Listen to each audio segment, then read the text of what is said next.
Welcome to the League. This is Real Takes with Major League, where I break down today's headlines and give you the takes that actually matter. Today, Pete Hegseth embarrasses himself in Quantico. We get you updated on the Shutdown, Showdown, and we highlight a story that's just not talked about enough. Black women are bearing the brunt of this economic slowdown. But first, as always, remember to hit that subscribe button, drop your thoughts in the comments, and share this with your community. Let's get it. If the Secretary of War can do regular, hard PT, so can every member of our joint force. Frankly, it's tiring to look out at combat formations, or really any formation, and see fat troops. Likewise, it's completely unacceptable to see fat generals and admirals in the halls of the Pentagon and leading commands around the country and the world. It's a bad look. Pete Hegseth dragged U.S. generals and military leaders from across the world into Virginia just to call him fat. He called this last-minute meeting just to ridicule his staff to their face. And then he said, if you don't like it, go kick rocks. Words I'm speaking today are making your heart sink, then you should do the honorable thing and resign. Now, my question is, does he actually want them to resign? It didn't feel like hyperbole. Was this about clearing space for more MAGA loyalists? Trump wants soldiers who will salute the MAGA flag before they salute the American flag. That's what he's doing with every other department. That's what he's doing with every other federal agency. That's what he's doing with his direct staff. Tenure and competency be damned. This administration values loyalty to Trump over everything else. And if you're wondering how all this bluster went over in the room, there's an indication. Move out and draw fire, because we are the War Department. Godspeed. Crickets. This is a national embarrassment. A TV anchor pretending to be a general makes us look like a clown show. Today was no better demonstration that the U.S. right now is not a serious country. And speaking of being totally unserious, let's talk about the political chaos that's about to consume the federal government. Congressional Democrats were on the steps of the House this morning calling for their Republican colleagues to come back to Congress to negotiate a continuing resolution to keep the government open. Without a deal, government funding will stop at 12:01 a.m. Eastern Time on October 1st. Donald Trump, Mike Johnson, and the congressional Republicans do not want to govern. They want to watch the world burn. Their plan is to fire more federal workers. Their plan is to fire more federal workers and strip healthcare subsidies. As someone once said so brilliantly, the cruelty is the point.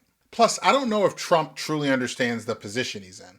He's playing tough guy, acting as if the American public is going to solely blame the Democrats for this problem. The general public usually blames the president for government shutdowns. And as politically weak as Trump is right now, he's absolutely going to bear the brunt of this shutdown. He's underwater on the economy. He's underwater on immigration. He's underwater on social issues. He's underwater on almost any category you can think of for a president. I think it's 50% his personality that likes to think he's always in charge and he always has the upper hand in any situation.